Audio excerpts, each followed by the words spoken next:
qual a relação das bactérias com esse fator obesidade? E aí?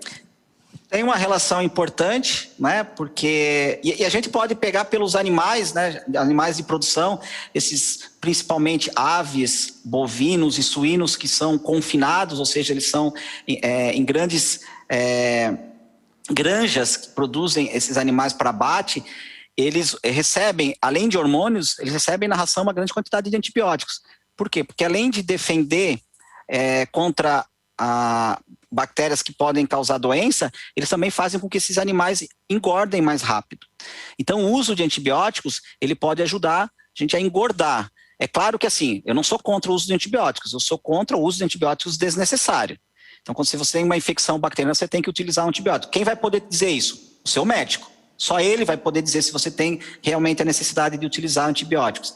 Então, a gente sabe que pessoas que têm obesidade ou têm sobrepeso, elas têm um perfil bacteriano diferente no intestino. E o que elas comem, essas bactérias acabam transformando numa carga calórica maior. Então, se pegar duas pessoas, uma magra e uma acima do peso, se elas tiverem a mesma alimentação, aquela pessoa acima do peso, ela vai oferecer mais calorias para o seu organismo por causa dessas bactérias intestinais. E tem os experimentos com os ratinhos, quando faz o transplante de fezes, né? Tira as bactérias do ratinho gordo e passa para o magro, e vice-versa. Quando você passa a bactéria do ratinho magro para o ratinho gordo no intestino, esse ratinho emagrece. E o ratinho magro que recebeu as bactérias do ratinho gordo, ele engorda, recebendo a mesma alimentação.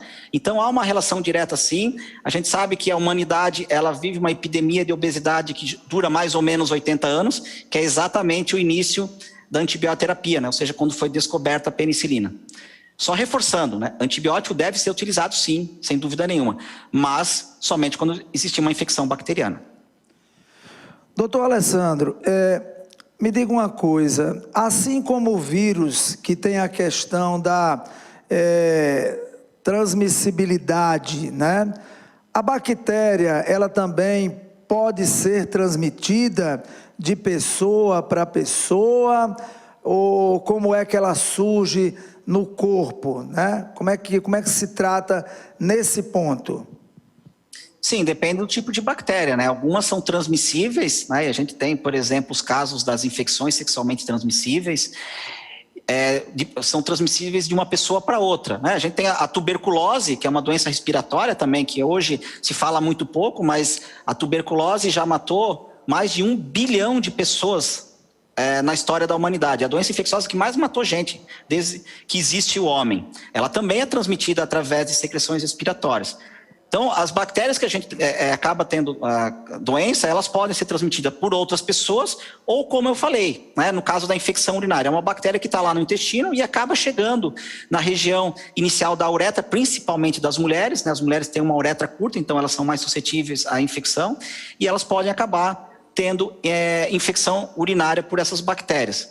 Infecção de pele, infecção ocular, também são infecções por bactérias que estão no nosso organismo e que em algumas condições elas acabam, entre aspas, né, passando para o lado negro da força, né? Elas eram bactérias boas e elas acabam causando doença. Mas quem que permite essas condições para elas, né?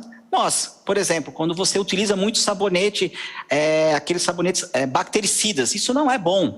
Porque a nossa pele está cheia de bactérias. A gente tem que pensar que não, o ideal para a nossa saúde não é ficar matando as bactérias à torto e direito. A gente tem que matar aquelas que realmente podem causar doença. Quando você mata as bactérias boas, você fica mais suscetível para que outras bactérias cheguem ali e causem doença.